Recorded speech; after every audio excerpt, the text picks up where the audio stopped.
Hi friends, ಎಲ್ಲರೂ ಹೇಗಿದ್ದೀರಾ?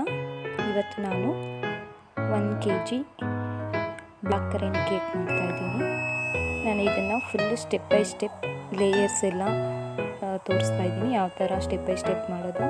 ಮಧ್ಯೆ ನಾವು ಕ್ರಷ್ ಆಗಲಿ, ಡ್ರೈ ಫ್ರೂಟ್ಸ್ ಆಗಲಿ, ಇಲ್ಲ ಫ್ರೂಟ್ಸ್ ಆಗಲಿ ಯಾವ ಥರ ಫಿಲ್ ಮಾಡೋದು ಅಂತ ಸ್ಟೆಪ್ ಬೈ ಸ್ಟೆಪ್ ನಾನು ತೋರಿಸ್ತಾ ಇದ್ದೀನಿ. ಮತ್ತು ಶುಗರ್ ಸಿರಪ್ನ ಯಾವ ಥರ ಯೂಸ್ ಮಾಡೋದು ಅಂತಲೂ ತೋರಿಸ್ತಾ ಇದ್ದೀನಿ. ತುಂಬ ಚೆನ್ನಾಗಿದೆ ಬ್ಲ್ಯಾಕ್ ಕರೆಂಟ್. ಇದು ಫ್ಲೇವರು ತುಂಬ ಚೆನ್ನಾಗಿ ಕೊಡುತ್ತೆ, ಒಂಥರ ಟೇಸ್ಟ್ ಡಿಫ್ರೆಂಟ್ ಇರುತ್ತೆ. ಆ್ಯಂಡ್ ಡಿಸೈನ್ ಕೂಡ ತುಂಬ ಡಿಫ್ರೆಂಟಾಗಿ ಮಾಡೋಣ ಅಂತ ಮಾಡಿದ್ದೀನಿ. ಹೇಗಿದೆ ಡಿಸೈನ್ ಅಂತ ನೋಡಿ ಕಮೆಂಟ್ ಮಾಡಿ. Thank you for watching. ಹೀಗೆ ನನ್ನ ಚಾನಲ್ ನೋಡ್ತಾಯಿರಿ, ಸಪೋರ್ಟ್ ಮಾಡ್ತಾಯಿರಿ. Thank you.